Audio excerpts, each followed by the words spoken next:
So there have been some developments at Google and YouTube over the past few days, and well, they're pretty horrifying to be honest.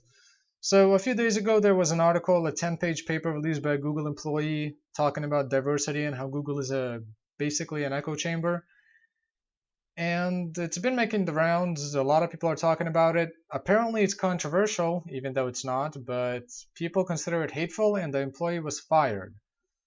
So a guy releases a 10-page paper about how Google is an ideological echo chamber. He presents valid arguments, he presents links to scientific studies, he presents charts, very valid arguments. I mean, he presents a point of view that is not what is the point of view of most people in Google. And he talks about how these people are biased, or how Google is biased, how a lot of people there are biased and they make decisions based on faulty premises. He talks about it, he points it out, he points out a bunch of different scientific studies, facts. He's very scientific about this, and his arguments make a lot of sense, basically, is what I'm saying. So what's the logical response? Well, whenever somebody presents you with a different point of view from your own, generally, if you want to get that person to come over to your side, you have to refute his arguments. But what's been happening at Google is they called him a racist bigot, and they fired him. So somebody presents you with arguments that are different from your point of view, and you fire them because they're a racist bigot without actually refuting their arguments? Are you serious? How's this a thing? This is horrifying. So Google is so far left that they're beyond this. They're beyond arguments. They're beyond science. These arguments are scientific. This guy cites all of his stuff. It's not like he's pulling stuff out of his ass here. He's actually making very good claims, and it's not even that controversial. This is obvious if you're not an echo. Oh my god.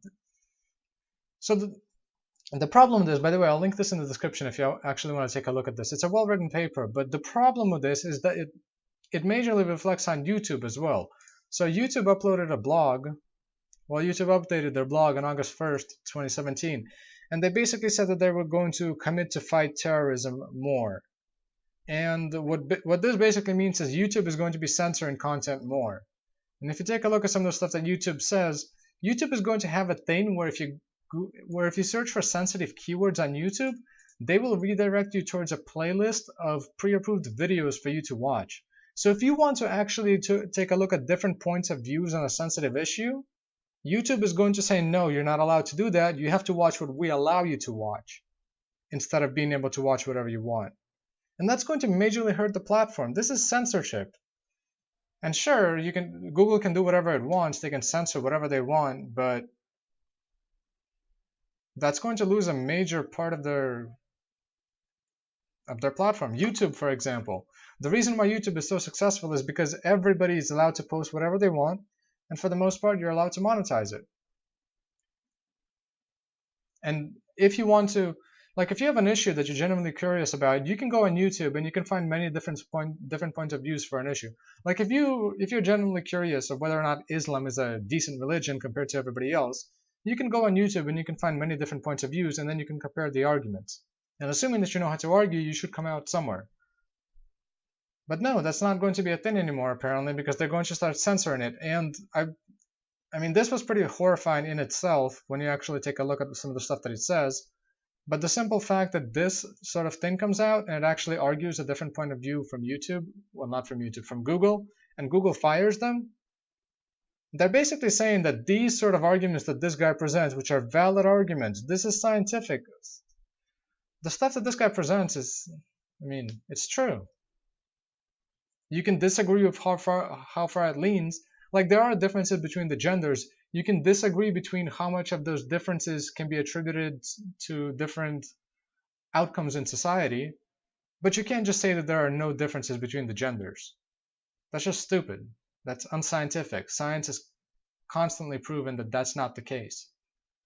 So if this sort of stuff is not allowed, if this sort of stuff is completely bigoted and hateful, and Google is going to actually ban it from its workplace, then it's not going to take long before this gets into YouTube and before this gets into the general search engine, and it's going to create an extremely biased platform. And the simple fact that Google runs about 70% of the internet traffic, I think, something like that, That's going to be majorly problematic. I mean, that's pretty bad. It was already, it was already very, very pathetic that one guy on Wall Street found one video that was hateful that had an ad on it. It was pathetic that YouTube caved in and basically changed their entire platform because one of their hateful videos had an ad on it. Like you're never going to have a system that's 100% perfect. That's understood by everybody everywhere. You can't make something 100% perfect. You're going to have a margin of error. And the idea that no hateful video on YouTube will ever have an ad is, I mean, that's naive. So some hateful videos on YouTube are going to have ads on them. And corporations understand that. They're not idiots, but a few of them pulled out and YouTube instantly caved in. They could have had a backbone and they could have said to the corporations, deal with it. We have a certain margin of error, sorry. And that would have been fine. The corporations would have come back eventually. But no, they caved in and now they're going to censor free speech significantly more. They're going to censor hate speech. And they classify this as hate speech. This is not hate speech. This is a paper. It's a legitimate paper. It's legitimate arguments. And they consider this hate speech? How far is Google gone to the left? This is pretty extreme political left here. This is basically fascism. Well, not fascism. Is this fascism? It's pretty close to fascism. Whenever you don't allow people to actually have ideas of their own, to debate ideas of their own just because you consider them hateful, well, that's not fascism. It's a dictatorship, basically. And once again, I understand that they're a private company and that they're allowed to do this, but don't say that don't say that you include diversity and then you immediately expel anybody who has a different opinion from yourself. Diversity in terms of skin color means absolutely nothing. Diversity in terms of gender means absolutely nothing. Diversity of ideas is what means pretty much everything. And Google is taking the complete opposite stance of that. They're saying diversity of gender and skin color is everything that matters. Diversity of opinions, nope, that's not allowed. If you have a different opinion, you're a hateful Nazi and you're fired. So I don't know what to do about, I don't know where to go with this, but let me know what you guys think. I'm genuinely curious, but some of you who might not necessarily follow this sort of stuff thing. But if you're curious, read this guy's paper. He actually presents things that are valid. So some of his arguments, by the way, that he presents, they might seem like they're generalizing, but, well, not generalizing. You'll understand.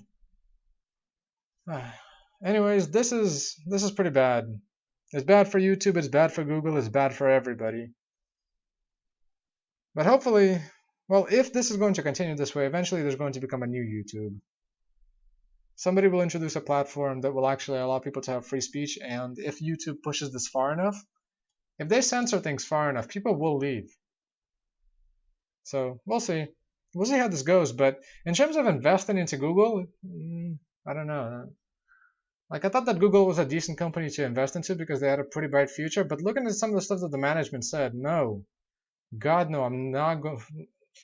I can't invest into this sort of company that is this delusional, that is this far gone. If people are running your company that are this far gone, that disagree to this sort of an extent, it's not happening. I'm not investing in this sort of company, ever. So, that's that. We'll see how this continues, but it should be interesting.